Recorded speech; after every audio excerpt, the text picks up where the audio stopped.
पेड़ लगाओ जीवन पाओ।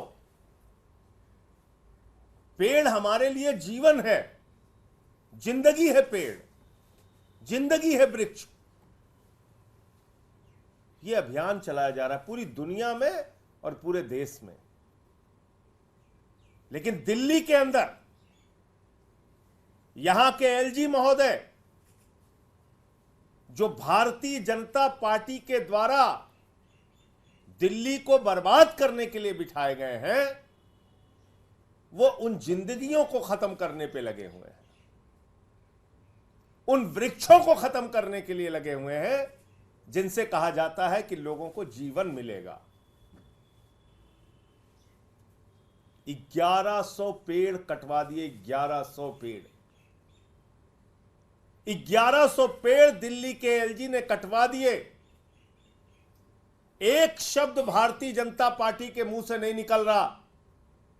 सुप्रीम कोर्ट तक ने फटकार लगाई, एक शब्द बीजेपी के मुंह से नहीं निकल रहा है। दिन रात अरविंद केजरीवाल और आम आदमी पार्टी की आलोचना करने वाली Bharatiya Janata party supreme court में बार बार लताड़े जाने के बावजूद एलजी के खिलाफ एक शब्द नहीं बोल रही है। इसका मतलब एलजी के साथ दिल्ली की बर्बादी में भारतीय जनता पार्टी पूरी तरीके से शामिल है। जो भी खेल चल रहा है, ये पेड़ कोई ऐसे नहीं काटे गए। डीडीए जिसको एलजी साहब जिसकी अध्यक्षता करते हैं, उस डीडीए के अधीन आने वाली संस्था यूटीपैक वो सड़कों का नक्शा तय करती है। दिल्ली के अंदर कहां से कैसे सड़कें बनेंगी। और जो मामला आज मैं आपके सामने उठाने जा रहा हूं, 1100 पेड़ जो एलजी साहब ने कटवाए, वो किस लिए कटवाए, किस वजह से कटवाए, क्या मंशा थी उसके पीछे उनकी। जो नक्शा बना था सड़कों का, जो नक्शा बना था सड़क बनाने का यूटीपैक के द्वारा, डीडीए के द्वारा, वो था कि फार्म हाउसेस की जमीनों पर सड़क बनेगी, उनकी जमीनों का अधिग्रहण करके सड़क बनेगी। मैं पूछना चाहता हूं बीजेपी वालों से, क्या डील हुई।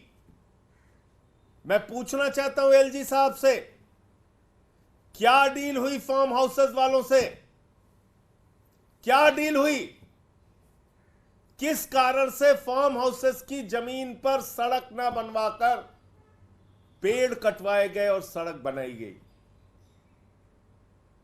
ये सीधे सीधे पर्यावरण को तो मारने की कोशिश है ही, साथ ही साथ एक बहुत बड़े जांच का विषय है कि फार्म हाउसेस की जमीन जहां पर मूल रूप से नक्शा बना था कि सड़क इधर से निकलेगी, फार्म हाउसेस को बचाने के लिए 1100 पेड़ एलजी साहब ने क्यों कटवाए।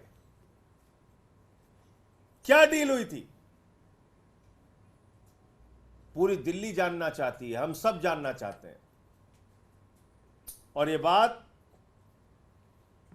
कोई ऐसे हवा में नहीं कही जा रही है, ये बात दिल्ली के एलजी के बारे में जो ठेकेदार था, वो सुप्रीम कोर्ट में शपथ पत्र देकर कह रहा है कि दिल्ली के एलजी सीधे तौर पर जिम्मेदार है और इसकी जानकारी डीडीए के अधिकारियों को थी। इसका खुलासा कौन कर रहा है। वो पेड़ काटने वाली कंपनी कहां कर रही है। माननीय सर्वोच्च न्यायालय के सामने कैसे कर रही है। शपथ पत्र के माध्यम से, शपथ पत्र के माध्यम से बता रही है यह कंपनी कि दरअसल 3 फरवरी 2024 को दिल्ली के एलजी महोदय मौके पर गए थे और उन्होंने पेड़ काटने का निर्देश दिया था। इसके बाद फॉरेस्ट विभाग के अधिकारियों ने, वन विभाग के अधिकारियों ने जब अनुमति नहीं दी, तो फिर इस ठेकेदार को अनुमति दी गई मौखिक तौर पे, और तब इसने 1100 पेड़ काटे। यह शपथ पत्र देके बता रहा है कि दिल्ली के एलजी के आदेश पर ये 1100 पेड़ काटे गए। इसके लिए कौन जिम्मेदार है? दिल्ली का एलजी। इसके लिए कौन जिम्मेदार है? भारतीय जनता पार्टी। किस लिए पेड़ काटे गए? फार्म हाउसेस की जमीनों को बचाने के लिए।